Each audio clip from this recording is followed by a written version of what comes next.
He was sure of it. Today was the day. The day he was going to go nuts. For a while now, he has been in this endless loop of quiet ringing.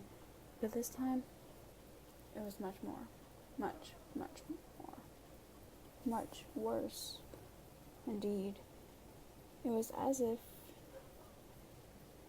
someone was inside his brain, ringing the loudest bell ever. Loudest bell ever right next to his eardrum. He covered his ears, mentally telling the ring to go away. He groaned and looked up at the ceiling.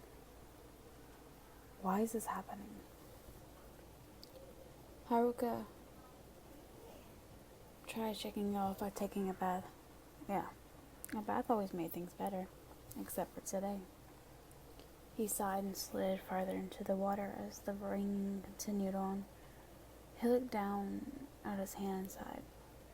Looking at the name he had entered, he had been staring at all his life. The name of his soulmate. Everyone went through this. Every person is born with a special name on their right hand. And whenever you come close to the person with that name, and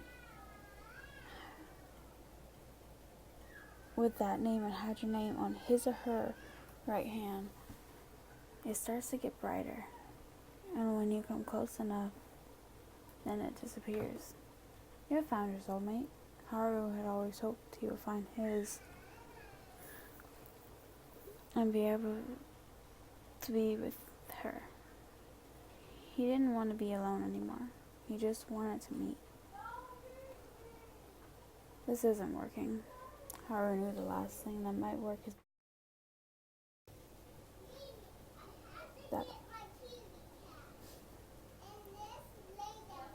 that always looked so free and beautiful. He sighed unwantingly, got out of the pool. He got his things and made his way to the beach. He smiled as soon as he stood on the soft sand of the beach.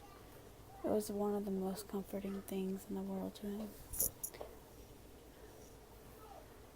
If only his soulmate was able to share this beautiful moment with him. If only. He sat his stuff down his towel and charged for big ocean blue.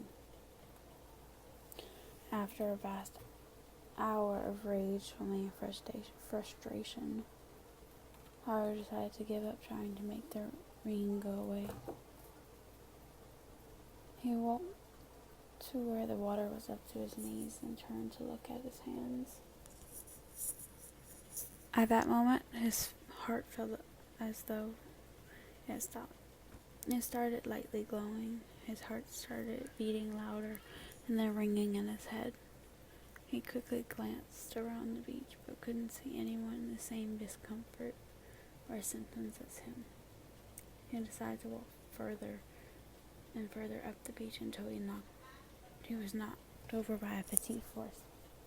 He held his hand as he sat up. I seen a beautiful girl with a troubled face staring at him with wide eyes.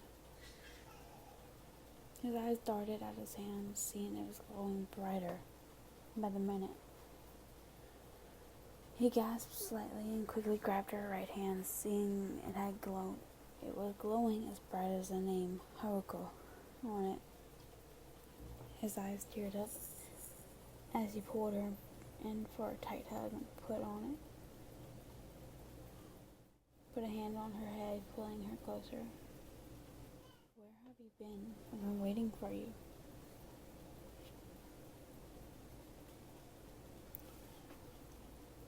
She smiled and hugged him with all her might. I've been waiting for you too, Haru. But I'm here now, and we're finally together. He nodded as he pulled away slightly and looked at her with loving eyes. He then pulled her in for a loving kiss, a kiss he wanted to give